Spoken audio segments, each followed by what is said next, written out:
তারেক রহমান সরকার আসবার পর থেকেই ভারত সরকার সম্পর্ক উন্নয়নের বিষয়ে একটা ভীষণ উদ্যোগী ভূমিকা নিয়েছিল, কিন্তু শেষ পর্যন্ত প্রধানমন্ত্রী তারেক রহমানের প্রথম ভারত সফর হওয়ার আগেই দুদেশের সম্পর্কটা এক রকমের এমন পর্যায়ে পৌঁছেছে যে খুব শিগগিরই প্রধানমন্ত্রী তারেক রহমান আর ভারত সফরে যাবেন কিনা তা নিয়েই একটা সন্দেহ দেখা দিয়েছে। কেন এতটা উষ্ণতা দেখানোর পরেও প্রধানমন্ত্রী তারেক রহমানের সঙ্গেও ভারত সরকারের সম্পর্কটা শেষ পর্যন্ত জমে উঠতে পারলো না? কেন দুদেশের সম্পর্কটা এই জায়গায় গিয়ে দাঁড়ালো? সেই বিষয়গুলো নিয়ে আলোচনায় আমার সঙ্গে যুক্ত হয়েছেন বাংলাদেশে নিযুক্ত ভারতের সাবেক হাই কমিশনার পিনাক রঞ্জন চক্রবর্তী। পিনাক রঞ্জন চক্রবর্তী, আপনাকে স্বাগত জানাই। রঞ্জন চক্রবর্তী, আপনার কাছে আমার প্রশ্ন, আপনি তো বাংলাদেশ ভারত সম্পর্ক নিয়ে বইও লিখেছেন এবং খুব স্পর্শকাতর একটা সময়ে আপনি বাংলাদেশে ছিলেন। মানে 2007 সালের 11 সরকার এলো, সে সময়ে আপনি গেলেন, তারপর আওয়ামী লীগ সরকার ক্ষমতায় যাওয়ার পর 2010-এর দিকে আপনার বাংলাদেশে দায়িত্ব শেষ হলো। মানে সম্পর্কটা এরকম জায়গায় গেল কি করে? ভারত সরকার যে তারেক রহমান দেশে ফেরার পর থেকে একটা ভীষণ উচ্ছ্বাস দেখাচ্ছিলেন, তো মানে খালেদা জিয়ার মৃত্যুর পর যেমন আহ, তারেক রহমান প্রধানমন্ত্রী নির্বাচিত হতে যাচ্ছেন সে খবর আসার পরপরই প্রধানমন্ত্রী মোদির ফোন, এক্স স্যান্ডেলে বার্তা, মানে এমন একটা সম্পর্ক থেকে সম্পর্কটা একদম শেখ হাসিনাকে না ফেরালে ভারত যাব না জায়গায় গেল কি করে? মানে দরজার আড়ালে কোনো আলাপ হচ্ছিল না, সব আলাপই একদম মুখের সামনেই হচ্ছিল তাহলে। না, ভারত চিরকালই বাংলাদেশের সাথে একটা ভালো সম্পর্ক চেয়েছে। আপনি যদি ইতিহাস ঘেঁটে দেখেন তখন দেখবেন যে যে সরকারই থাকুক ঢাকায়, ভারত তাদের সাথে কাজ করেছে। মানে হয়তো অতটা কমফর্ট লেভেল হয়তো ছিল না, বাট কিন্তু কাজ করেছে। মিলিটারি ডিক্টেটর, কেয়ারটেকার গভর্নমেন্ট, সবার সাথেই কাজ হয়েছে। তো সেই সূত্রেই আমি মনে করি ভারত সরকার মানে মেসেজেস যেটা সিগন্যালিং করেছে যে তারেক রহমান প্রধানমন্ত্রী হয়েছে, আমরা ওয়েলকাম করেছি, কংগ্রাচুলেট করেছি, আর আমরা পারস্পরিক সম্বন্ধ যেটা সেটাকে আগে নিয়ে যেতে চাই, এটাই সিগন্যাল দেওয়া হচ্ছে। কিন্তু এখন ঢাকায় কিরকম মানে আলোচনা হয়েছে, কিংবা মানে কি কারণে ওটাকে এখন একটা হাসিনার ওটাকে একটা কন্ডিশন বানিয়ে দিল যে ওনাকে এক্সট্রাডাইট করা হবে, সে তারেক রহমান আসবেন না, এই হলো মানে এখনকার সিচুয়েশন। তো এক্সট্রাডিশনের ব্যাপারে তো অনেক কিছুই মানে বলা যায়, কিন্তু ওটা অত সহজ না যে বললেই যেন হয়ে যাবে, এটা সহজ নয়। একটা প্রক্রিয়া হয়, একটা লিগাল লিগাল প্রসিজার্স আছে, অনেক কিছু আছে যারা এক্সট্রাডিশন নিয়ে জানে। এরকম লেখালেখিও হয়েছে অনেক কিছু। তো যারা জানে তারা জানে যে ওটা শুধু চাইলেই এক্সট্রাডিশন যদি হয়ে যেত, তাহলে আমাদের যত সব পলাতক ইউকে আর ইউএসএ তে আছে তাদের আমরা ফিরে পেতাম, কিন্তু সেটা হয় না। আমাদেরও কেস করতে হচ্ছে ওখানে, একটা লিগাল প্রসিজারের মাধ্যমে, যে প্রসিজারটা অ্যাডপ্ট করে চেষ্টা করা হয়। তো এই হলো এক্সট্রাডিশনের ব্যাপারে, এইটা হলো একটা সমস্যা, যে এটা ওভারনাইট হয় না। তার মানে ওটাকে কন্ডিশন করা কি, ওটা কি বাংলাদেশের একটা মানে ফরেন পলিসি ইনিশিয়েটিভ না ডোমেস্টিক প্রেশার? আমি মনে করি এটা প্রাইমারিলি ডোমেস্টিক ইস্যু, যে ওনার ওপর নিশ্চয়ই চাপ আছে। আর কারা চাপ দিচ্ছে সেটাও আমরা হয়তো সবাই জানি, যে যারা ভারত বিরোধী কিংবা পাকিস্তান পন্থী, এরাই হয়তো চাপ দিচ্ছে যে আপনি যাবেন না। আহ, কিন্তু আমি মনে করি যে এতে লাভ কার হচ্ছে? ওই দুদেশেরই লাভ হবে না? মানে আফটার অল মিলেমিশে তো থাকতেই হবে কোনো যাই হোক ডোমেস্টিক সিচুয়েশনে। তো আমি মনে করি এটা একটা মানে সিচুয়েশন যেখানে চিন্তা করা দরকার যে এরকম কন্ডিশন রেখে না যাওয়া। তারপর অনেক কিছু আমাদের করণীয় আছে, গঙ্গা চুক্তি ও নবায়ন আছে, অনেক কিছু আছে, শুধু তাই কিন্তু নয়। ভারত আর কি করবে? মানে ভারতের তো এখন একমাত্র শেখ হাসিনাকে ফিরিয়ে দেওয়া ছাড়া, কারণ দেখেন নতুন যে হাই কমিশনার গেছেন দীনেশ ত্রিবেদী, তিনি প্রধানমন্ত্রী তারেক রহমানের সঙ্গে সাক্ষাৎ করলেন, করেই তিনি প্লেনে উঠলেন, উঠে তিনি নরেন্দ্র মোদীর সঙ্গে সাক্ষাৎ করলেন, একদম 1-to-1 বৈঠকের ছবি ছাপা হলো।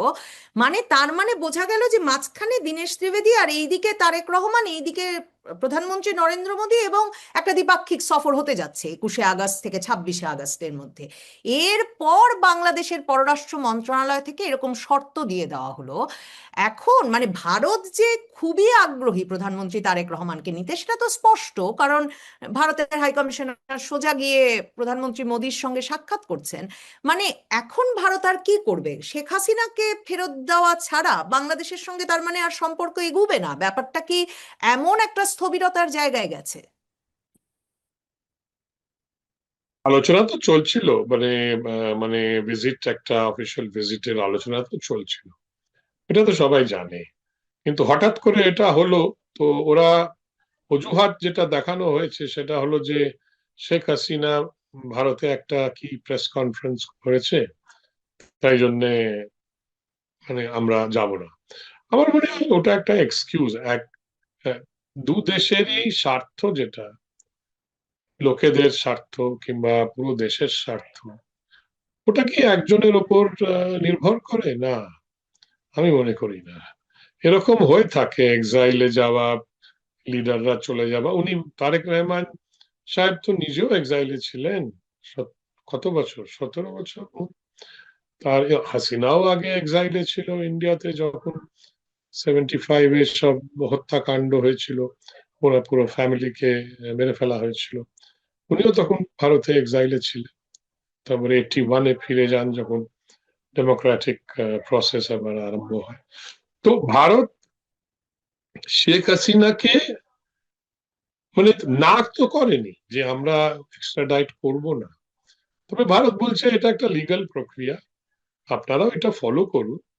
তার মধ্যে একটা শর্ত থাকে যে, আর যখন শেখ হাসিনা ভারতে এসেছিল, আমি দুটো পয়েন্ট এখানে বলবো। আমরা তো শেখ হাসিনাকে ডাকিনি, তো বাংলাদেশের আর্মি তাকে তুলে এনে এখানে বলে বসিয়ে দিয়ে গেল, আর আমাদের বলে গেল যে ওনার লাইফের ডেঞ্জার আছে, ওনাকে সিকিউরিটির জন্য আমরা এখানে রেখে যাচ্ছি।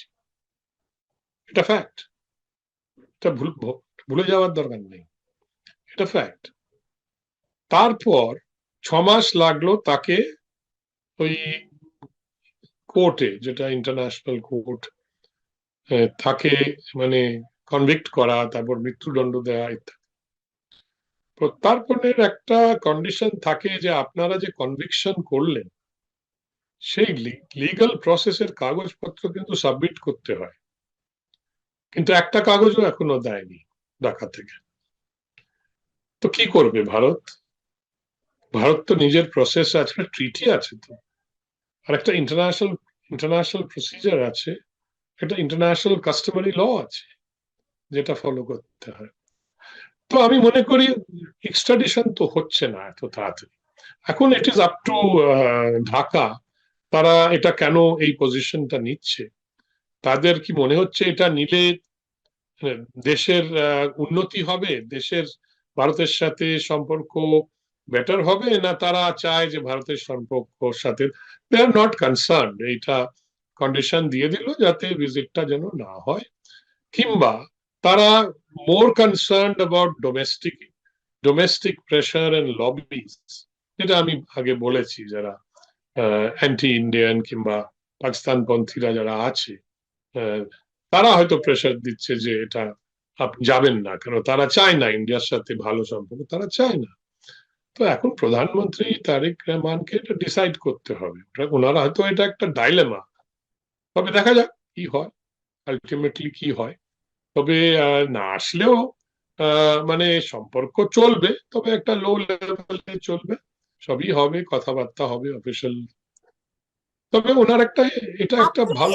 ভারতের একেবারে শীর্ষস্থানীয় কূটনৈতিক সব পদে আপনি কাজ করেছেন, মানে কূটনীতিটা তো শুধু মানে যেটা আমরা সামনে দেখি যে দীনেশ ত্রিবেদী তারেক রহমান বৈঠক, দীনেশ ত্রিবেদী মোদি বৈঠক, শুধু তো সেই জায়গায় চলে না, আরো নানা স্তরে চলে। কিন্তু ইউনূস সরকারের সময়ে আমরা শুনলাম আমাদের জাতীয় নিরাপত্তা উপদেষ্টা, এখন যিনি পররাষ্ট্র, তিনি কিন্তু সংবাদ মাধ্যমকেই বলেছিলেন যে ভারতের সঙ্গে আলোচনার কোনো চ্যানেল নাই, ওনারা চেষ্টা করছেন চ্যানেল খোলার। এবং পররাষ্ট্র উপদেষ্টা যিনি হয়েছিলেন তৌহিদ হোসেন, উনি কদিন আগে সাক্ষাৎকার দিয়ে প্রথম আলো পত্রিকায় বললেন যে তারা অনেকবার চেষ্টা করেছেন, কিন্তু মানে ভারতের সাথে যোগাযোগটা আসলে স্থাপন করে উঠতে পারেন নাই ইউনূস সাহেবের সময়ে। কারণ ভারত তো স্পষ্টতই বলছিল যে নির্বাচিত সরকার এলে একটা সম্পর্ক গড়বে।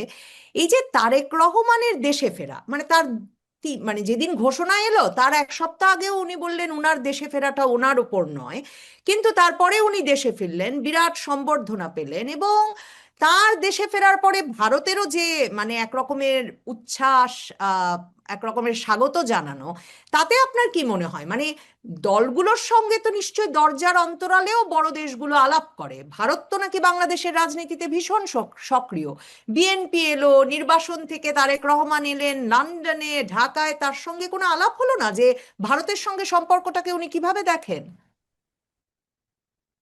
তো হয়েছে, আমি নিজে জানি দিল্লিতে তারেক রহমান সাহেবের রিপ্রেজেন্টেটিভরা, বিএনপি লিডাররা আসা যাওয়া করতেন। আমিও তাদের সাথে মানে বসেছি, কথা বলেছি।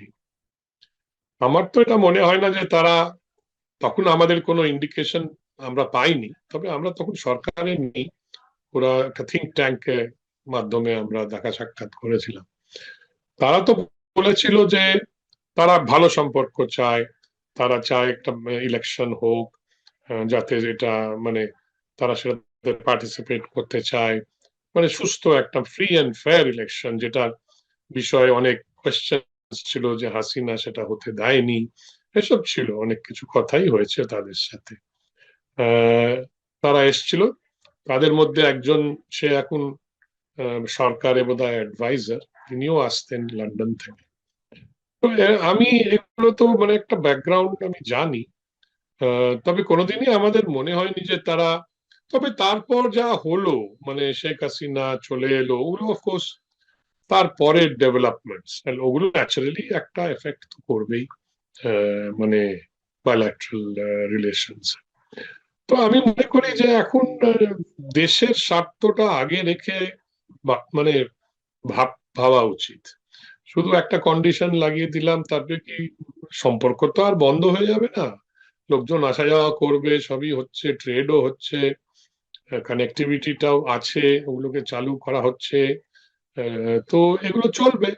কিন্তু যা হয় উপর পর্যায়ে না গেলে নিচের পর্যায়ে তখন একটা সিগন্যাল পায় যে ইন্ডিয়ার সাথে এখন ঠিক আছে, বেশি মানে মেলামেশা করা ঠিক হবে না। কেন ওপরে তাদের একটা মত গ্রো করেছে যে ইন্ডিয়াকে এখন একটু দূরে রাখাই বেটার। না, এতে অফকোর্স কারা খুশি হবে সেটাও দেখতে হবে। আহ, পাকিস্তান তো নিশ্চয়ই খুবই খুশি হবে এটা হলে, সেটা তো বলার দরকার নেই। কেন তাদের তো এক মানে ওয়ান পয়েন্ট এজেন্ডা, ইন্ডিয়াকে কিভাবে মানে হার্ম করা কিংবা কোণঠাসা করা, দ্যাট ইজ দেয়ার এজেন্ডা, সেটা ওদের ফরেন পলিসি একটা স্তম্ভ, মানে মানে যেটা সবাই জানে। আর কারা কারা খুশি হবে আমি আর নাম নিচ্ছি না, তবে এটাও একটা প্রশ্ন থাকবে। আর বাংলাদেশ কিভাবে আগে এগিয়ে যেতে চায় সেটাও দেখা যাবে। ইন্ডিয়া চেষ্টা করবে মানে ভালো সম্পর্ক রাখার, আমি তাতে। ভারতের তো বিপদ, মানে স্বীকার করিয়া, মানে স্বীকার মানে সরাসরি বলা হোক বা না হোক, ভারতের বিপদ না। ভারতের ইস্টার্ন ফ্রন্টে আরেকটা, যদি আপনি এত কনফিডেন্সের সঙ্গে বলছেন যে পাকিস্তান পন্থীদের মদদে প্রধানমন্ত্রী তারেক রহমান এরকম সিদ্ধান্ত নিয়ে থাকতে পারেন, পাকিস্তান খুব খুশি হবে, মানে এরকম একটা পাকিস্তান পন্থার বিকাশ যদি সীমান্তের ওপারে হয়, ভারতের জন্য তো একটা বিপদের কথা। খুবই মানে এই বৈরী মানে প্রতিবেশী বিপদ বলেই কি একেবারে প্রধানমন্ত্রী মোদী দীনেশ ত্রিবেদীর সঙ্গে বৈঠক করলেন তবু সফরটা ঘটাতে পারলেন না? দেখুন, আমি তো মনে করি না যে বাংলাদেশ আরেকটা পাকিস্তান হয়ে যাবে, আমি মনে করি না।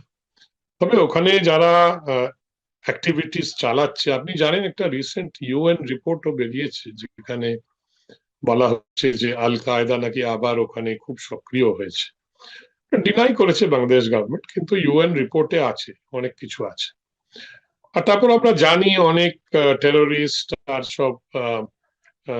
সব এরকম যারা টেরোরিজম করেছে আগে, কিংবা যারা এই ধরনের চিন্তাধারার লোক, আল কায়দা ইত্যাদি, তারা সব জেল থেকে পালিয়ে গেছে, তাদের হাতে অস্ত্র আছে, তারা অস্ত্র লুট করেছে।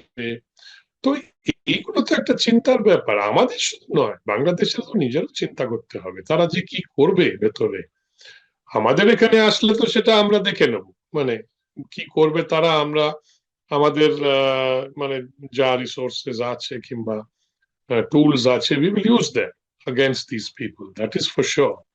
তো ভারত তাই জন্য একটু ন্যাচারালি এই ব্যাপারে একটু সিকিউরিটির ব্যাপারটা একটু ন্যাচারালি একটু বেশি worried, in the sense that ওইখান থেকে যদি, কারণ একটা এক্সপিরিয়েন্স তো আমাদের আছে না, উলফার ঘাঁটি ছিল, 10 ট্রাক অস্ত্র এসেছিল, এগুলো তো একটা হিস্ট্রি আছে, তো এটাকে তো ভুলে যেতে পারবো না আমরা। তো তাই জন্যই আমরা ন্যাচারালি একটা নজর তো রাখবো, মনিটরও করা হবে। আর সেটা আমরা অ্যাকচুয়ালি দেখবো যে ওখানে এসব আহ, মানে কাজ যেন আর আরম্ভ হচ্ছে কি না হচ্ছে, কিভাবে হচ্ছে, তো এগুলো ন্যাচুরালি আমাদের দেখতে হবে। তো আমাদের নিজেদের সিকিউরিটির জন্য আমরা ন্যাচারালি কাউন্টার মেজার্স আমাদের নিতে হবে। আপনি মানে 17 বছর নির্বাসনে থাকবার প্রসঙ্গটা আনছিলেন তারেক রহমানেরও। মানে তারেক রহমানের যখন নির্বাসনে যাওয়ার সুযোগ হলো, মানে চিকিৎসার জন্য তিনি যে দেশের বাইরে যেতে পারলেন জামিন নিয়ে, সেটার মানে একটা বড় ধরনের দর কষাকষি হয়েছিল। সে সময়কার যে মার্কিন রাষ্ট্রদূত, তার যেসব তার বার্তা পাঠানো সেসব মানে উইকিলিক্সে ফাঁস হয়েছে। সেসব জায়গায় আমরা দেখেছি যে মার্কিন যুক্তরাষ্ট্র তাকে সন্ত্রাসের মানে কেন্দ্র বলে মনে করছেন, মানে সন্ত্রাসের কেন্দ্রীয় চরিত্র মনে করছেন, দুর্নীতির কেন্দ্রীয় চরিত্র মনে করছেন। মার্কিন যুক্তরাষ্ট্রে যাতে তাকে ঢুকতে না দেওয়া হয় সেসব কথা লিখছেন, এবং লিখছেন যে সেনাবাহিনীর সঙ্গে একটা খালেদা জিয়ার বড় ধরনের দর কষাকষি, এসবের মাধ্যমে উনি জামিন পেয়েছেন। এবং তখন আমরা জানি যে মানে রাষ্ট্রদূতেরাও বড় ধরনের ভূমিকা একরকমের পালন করেছিলেন, যে তারেক রহমানকে আসলে চিকিৎসার জন্য যেতে দিয়ে অনেকে বলেন যে একটা মুচলেকা দিয়ে যে তিনি আর রাজনীতিতে জড়িত থাকবেন না, দিয়ে তিনি যাতে মানে বাংলাদেশে যাতে একটা নির্বাচন অনুষ্ঠিত হতে পারে, আর ওই যে -2 ফর্মুলা সেটা থেকে যাতে বাংলাদেশকে আবার সরিয়ে আনা যায়, মানে যেটা বিদেশিরাই চেষ্টা করেছিল সেটা থেকে আবার সরে আসা। তারেক রহমান যে দেশে ফিরলেন আবার, সেটা কি আপনার মনে হয় যে আসলে অন্যান্য সেসব সক্রিয় দেশের একরকমের সমর্থন ছাড়া সম্ভব হয়েছে? ভারতের সমর্থন ছাড়া সম্ভব হয়েছে? মার্কিন যুক্তরাষ্ট্রের সমর্থন ছাড়া সম্ভব হয়েছে? মানে কূটনৈতিক ভাষায়ও যদি আপনি তার উত্তর দিতেন আমাকে। দেখুন, লন্ডনে যখন উনি ছিলেন তখন ওখানে অনেক আলোচনা হতেন। প্রফেসর ইউনূসও ওখানে গিয়ে ওনার সাথে আলোচনা করেছেন। ন্যাচারালি এটা তো কোয়াইট অবভিয়াস যে একটা ডিল হয়েছিল, কেন ইলেকশনটা করানোর ব্যাপার ছিল। আওয়ামী লীগকে ব্যান করে দিয়েছে, সেটা একটা প্রশ্ন ছিল। তারপর তারপর আরেকটাও বোধহয় ইস্যু ছিল যে ইলেকশনের পরে প্রফেসর মোহাম্মদ ইউনূসকে রাষ্ট্রপতি করে দেবে ওরা, মানে এই জাতীয় অনেক কিছু আমরা তখন শুনছিলাম।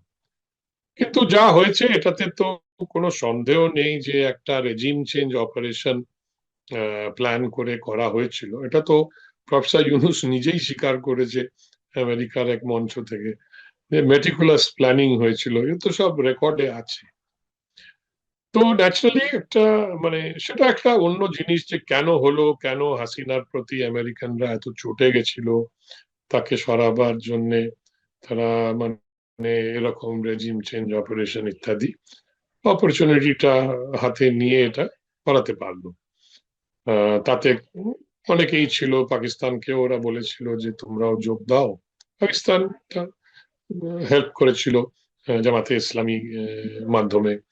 তো এইসব তো আছে, দিস ইজ অল হিস্ট্রি নাও। কিন্তু ক্লিয়ারলি তখন একটা দরকার ছিল যে একটা ইলেকশন করা, কাকে হাসিনাকে তো আর আবার চান্স দেবে না, সেটা তো ওরা ডিসাইড করে ফেলেছিল। তো the only other BNP is the only other major party যে সরকারে আগে ছিল, 3 বার ছিল সরকারে। তো তাই জন্যই ওরা হয়তো ধরে নিল যে এছাড়া উপায় নেই এখন, মানে যে এটা এখানে একটা ডিল না করে উপায় নেই। আর সেখানে অনেকেই আরো ভেবেছিল যে জামাতে ইসলামী যেরকম ভাবে চালাচ্ছিল মোহাম্মদ ইউনূস সরকারকে, সেটাও একটা মানে অনেকের একটু মানে কনসার্ন গ্রো করেছিল যে how is this going to proceed further. তো তাই জন্যই বোধহয় তখন ভাবা হয়েছিল যে দ্য বেস্ট অপশন, মানে among the options would be to have election and Tarique রহমানকে কেসগুলোকে সব ক্ষমা টমা করে দিয়ে মানে তাকে ফিরিয়ে আনা, আর তাকে বিএনপি মানে বিএনপি কে লিড করে সেই ইলেকশনে যেন লড়তে পারে। This was the deal, I think. I mean, that's how it was played out. আর তো তাই হয়েছে, আলটিমেটলি তাই হলো।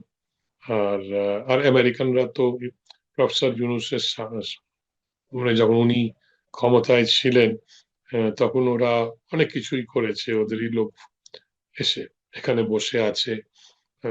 এ সবাই জানে যে কারা কোন পক্ষের লোক, আর তারা তাদের ব্যাকগ্রাউন্ড কি, this are all well known facts. তাই জন্য এখন দেখা যাক কি হয় আগে। এখন আমেরিকানরা মার্কিন যুক্তরাষ্ট্র কোন পক্ষে খেলছে বলে মনে হচ্ছে এখন? মার্কিন যুক্তরাষ্ট্র তো দীনেশ ত্রিবেদীর সঙ্গে, মার্কিন যুক্তরাষ্ট্র মানে ট্রাম্পের বিশেষ প্রতিনিধি সার্জিও গোর ঢাকা গিয়ে দীনেশ ত্রিবেদীর সঙ্গে দেখা করার আগে তো হাই কমিশনার দীনেশ ত্রিবেদী আসলে বাংলাদেশের পররাষ্ট্রমন্ত্রী, প্রধানমন্ত্রী কারো সাক্ষাৎ পাচ্ছিলেন না। তো ওই মানে মার্কিন যুক্তরাষ্ট্র এখন চাইছে কিনা যে ভারত বাংলাদেশ সম্পর্কটা ভালো হোক, নাকি আসলে সেটা চাইছে চাইছে না? যদি চায় তাহলে বাংলাদেশ কি আসলে সম্পর্কটাকে এমন তলানিতে নিয়ে যেতে পারে? আপনার মানে বিশ্লেষণ কি বলে? আমি মনে করি না যে মার্কিন যুক্তরাষ্ট্র আহ, বাজে সম্পর্কর জন্য কাজ করবে ভারত আর বাংলাদেশের মধ্যে। আমাদের অনেক ওভারল্যাপিং ইন্টারেস্ট আছে আমেরিকার সাথে। সেটা অনেকে বলে যে চীন তাতে চীনের ব্যাপারটা আছে। তো আমি মনে করি না যে সার্জিও গোর আহ, গিয়ে বলবে যে হ্যাঁ তোমরা ঠিক করছো, ভারতের সাথে কোনো সম্পর্ক রেখো না। আমি তো সেটা মনে করি না। তো সার্জিও গোর নিশ্চয়ই গিয়ে বলেছে যে ভাই, ভারতের সাথে কথাবার্তা বলো, অনেক কিছু করার আছে, এটা এই রিজনাল পিস কিংবা রিজনাল স্টেবিলিটির জন্য। নিশ্চয়ই সে বলেছে। I think he is quite active on that front. তো আমি যাই না ওখানে, আমি তো সেটাই ভাবছি যে আহ, প্রধানমন্ত্রী তারেক রহমানের উপর কি প্রেশার আছে।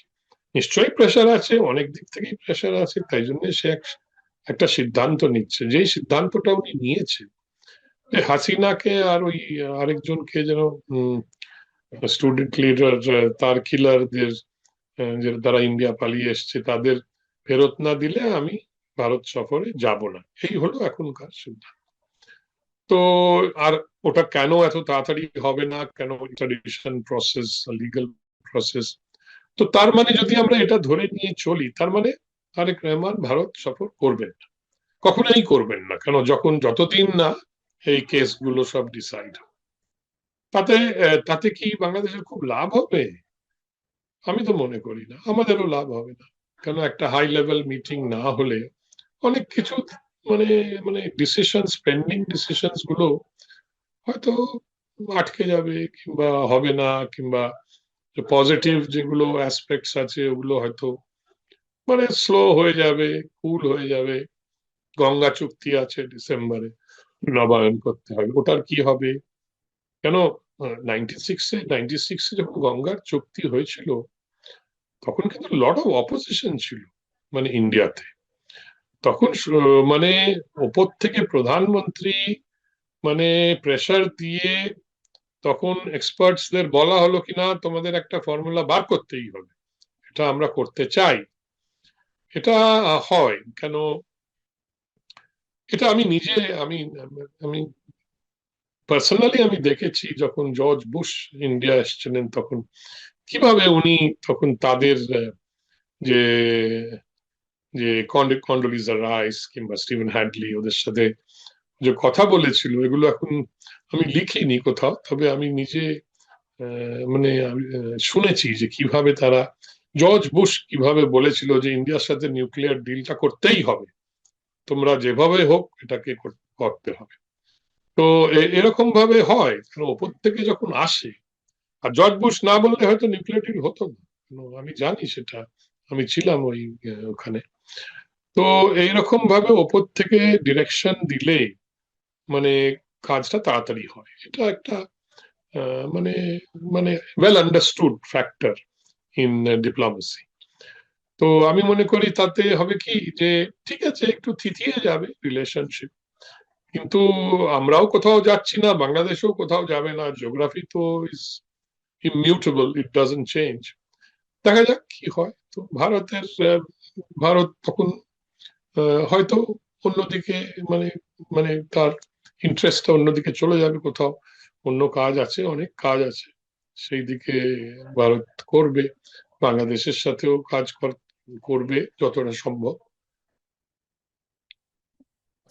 আপনি আমাকে যদি আরেকটা প্রশ্ন আপনাকে করতেই চাই সেই ১/১১ সময়ের সূত্র ধরেই, যে বাংলাদেশে যে এই যে ভারত বিরোধিতার ব্যাপক রাজনীতির নেতৃত্ব দিলেন হচ্ছে ডক্টর মোহাম্মদ ইউনূস এসে ১/১১ সময়টা মনে করে দেখেন, যে উনি তো ১/১১ সরকার গঠিত হওয়ার সপ্তাহ দুয়েকেরও কম সময়ের মধ্যে বাংলাদেশে এলেন, এবং বাংলাদেশে এসে সব রাজনীতিবিদদের দুর্নীতির বিচার হতে হবে, নতুন রাজনীতি হতে হবে, এসব বলে দিল্লি চলে গেলেন। আপনার নিশ্চয়ই মনে আছে দিল্লি চলে গেলেন উনি, গিয়ে মনমোহন সিং, সোনিয়া গান্ধী, তখন তো কংগ্রেস সরকার, প্রণব মুখার্জি, সবার সাথে সাক্ষাৎ করে দিল্লি বিমানবন্দরে বসে এই ঘোষণা দিলেন যে দেশে ফিরে উনি রাজনৈতিক দল গঠন করবেন। যেদিন তিনি রাজনৈতিক দলের জন্য চিঠি দিলেন সকলকে আহ্বান জানিয়ে যে তারা যাতে যোগ দেয়, সেই চিঠিটা দিয়েই তিনি আবার চলে গেলেন কলকাতায় গিয়ে সাংবাদিকদের সঙ্গে কথা বললেন। মানে এত ভারত ঘনিষ্ঠ একজন মানে ব্যক্তি ডক্টর মোহাম্মদ ইউনূস, তিনি অবশেষে যখন সত্যি রাজনীতির মাঠে আসতে পারলেন, সরকার গঠন করলেন, তখন এত ভারত বিরোধিতার নেতৃত্ব দিলেন কেন? এটাই বা কি ঘটলো? 2007 situation and circumstances were different. আমি তখন ওনার সাথে দেখা করেছি, অনেকবার কথা বলেছি। উনি আমাকেও তাই বললেন যে এখন মানে আমি একটা পলিটিক্যাল রোল নিতে চাই, কেন দেশের এখন যেরকম অবস্থা, তাতে আমি মানে একটা পলিটিক্যাল রোল নিলে দেশের ভালো হবে। তখন ওই -2 ইত্যাদি সবই চলছিল। তো আমি বললাম যে এই পার্টিটা যে আপনার ফর্ম করেছেন এটা এখন কিভাবে অর্গানাইজ করছেন? তো বললেন আমাকে যে এরকম চেষ্টা চলছে ইত্যাদি। তারপরে তো আমরা জানি কি হলো, -2 ডুবে গেল। কেন তখন আমিও তখন কিছু মানে ডিপ্লোম্যাটিক কাজ করেছিলাম, সব বলা যায় না। তবে তখন বেসিক্যালি তখন আর্মিকে বোঝানো হলো, মানে ওই যে caretaker government, army backed caretaker গভর্নমেন্টকে বোঝানো হয়েছিল যে এই -2 ইত্যাদি চলবে না, আপনারা একটা ফ্রি অ্যান্ড ফেয়ার ইলেকশন করিয়ে দিন। আর আর্মি তো আর চিরকাল রুল করতে পারবে না ওখানে, কেন তাতে অনেক কিছু প্রবলেম থাকে। আমেরিকান স্যাংশনস এর ইস্যু ছিল অন মিলিটারি টেক ওভার। তো ওরা তখন, যা পরে আমি বুঝলাম, প্রবাবলি তখনই বুঝলাম যে একটা ভালো ইলেকশন ওরা করাতে চায়। তারপর দেখি ওরা সেটাই করালো, আমাদের সবাইকে ডেকে নতুন ভোটার লিস্ট হচ্ছে ওগুলো দেখা, তারপর ইলেকশনের দিন আমাদের সবাইকে নিয়ে যাওয়া যে হ্যাঁ দেখুন ইলেকশনে মানে ফ্রি অ্যান্ড ফেয়ার ভোটিং হচ্ছে। তো আমরা বললাম ঠিক আছে, এটাই তো সবাই চেয়েছিল, তো ভালো কথা।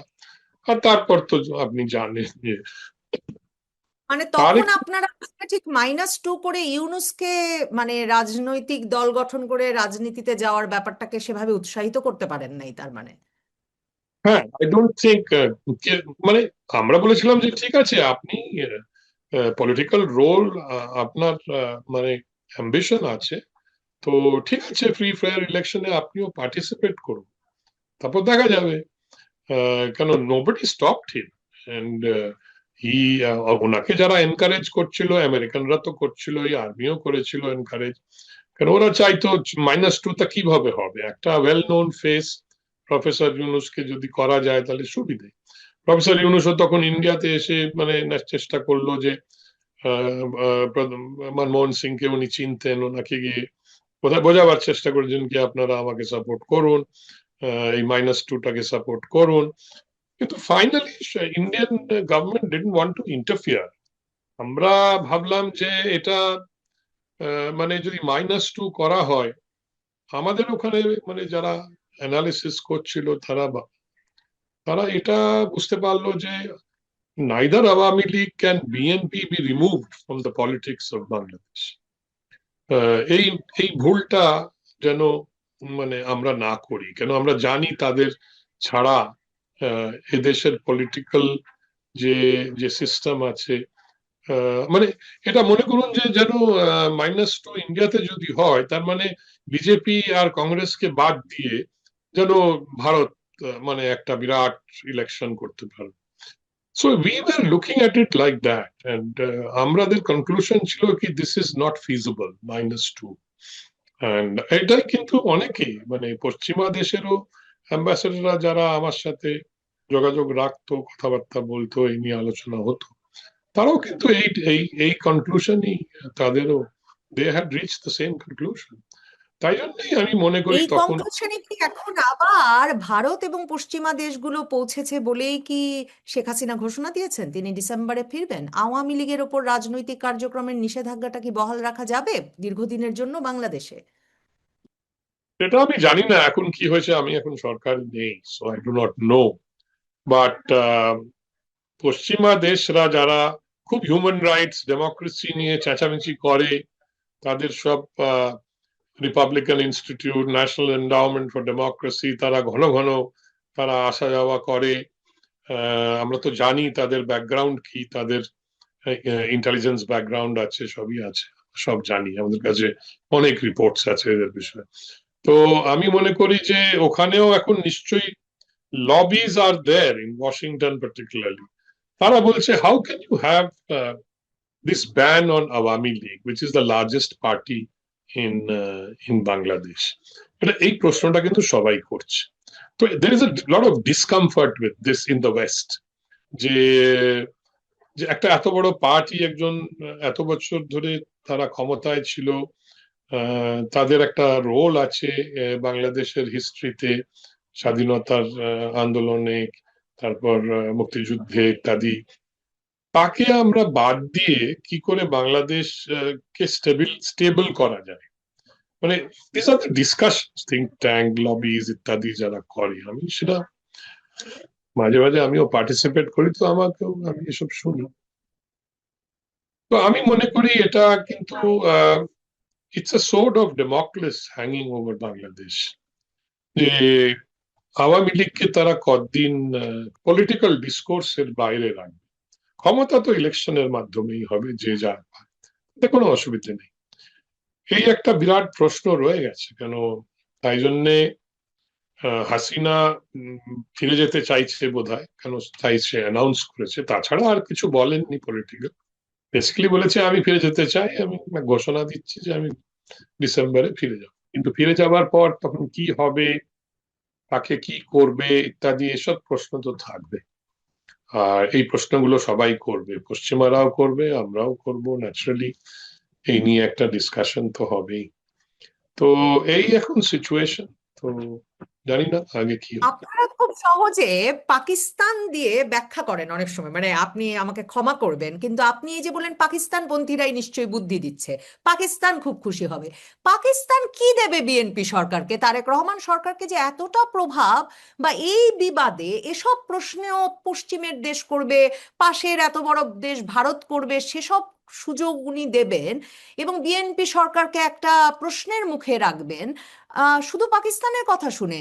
আর পাকিস্তানেরও তো একমাত্র ভারতের জন্য একটা অস্বস্তি আর নিরাপত্তা ঝুঁকি তৈরি করা, বা আরো কোনো বড় যুদ্ধ পরিকল্পনা ছাড়া আমি বাংলাদেশে এসে ঘাঁটি গেড়ে বাংলাদেশ ভারতের সম্পর্কটা বিচ্ছিন্ন করে দেওয়ার আর কোনো কারণ দেখি না।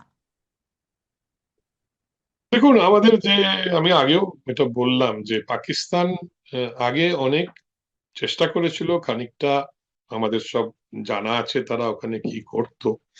তাদের স্ট্র্যাটেজিতে বাংলাদেশকে যদি খুব অ্যান্টি ইন্ডিয়ান করে দেওয়া যায় তাহলে তাদের সুবিধে, কেন আহ, ইন্ডিয়াকে তাহলে প্রেসারে আনতে পারে ইত্যাদি।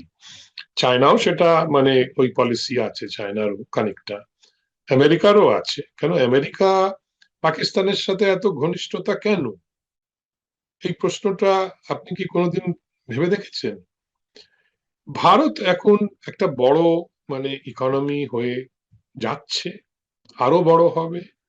হ্যাঁ, আমি মনে করি ভারত একটা বড়, মানে একটা পাওয়ার হিসাবে গ্রো করছে। আহ, একজন স্টেট ডিপার্টমেন্টের অফিসিয়াল আমাদের ওখানে রাইজিনা ডায়লগ বলে একটা হয়, যেটা একটা ইন্টারন্যাশনাল কনফারেন্স মতো, জিও পলিটিক্যাল, জিও ইকোনমিক্স। ওখানে একজন very senior state department official openly বলে গেছে দিল্লিতে যে আমরা যে ভুল চায়নার ক্ষেত্রে করেছি, যে চায়নাকে আমরা হেল্প করেছি ইকোনমিক্যালি গ্রো করতে, টেকনোলজিক্যালি গ্রো করতে, তো কেন তখন তো আমাদের কোল্ড ওয়ারের, আমরা everything use to see through the prism of the cold war, যে সোভিয়েত ইউনিয়নকে কিভাবে ক্ষতি করা যায় ইত্যাদি। সেই ভুলটা কিন্তু আমরা ভারতের, মানে ক্ষেত্রে করব না। তার মানে আমরা ভারতকে চায়না হতে দেব না, এই কথাটা উনি ওপেনলি বলে গেছেন। তো সেটা যদি ওদের এখন পলিসি হয়, তাহলে তারা তো পাকিস্তানকে তো ইউজ করবেই। অনেক ধন্যবাদ পিনাক রঞ্জন চক্রবর্তী।